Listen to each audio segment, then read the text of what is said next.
చెయ్యి పట్టాలని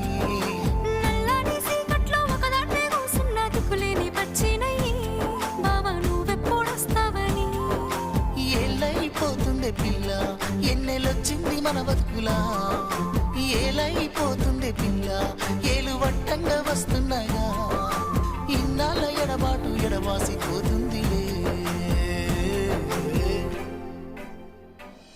ఈ సీనయ్య గుంటున్నదే సినదారా నీ కోసము ఈ దూరాన్ని చెరుపుతూ తీరాల తెగిరింది అందాల ఈ మానవు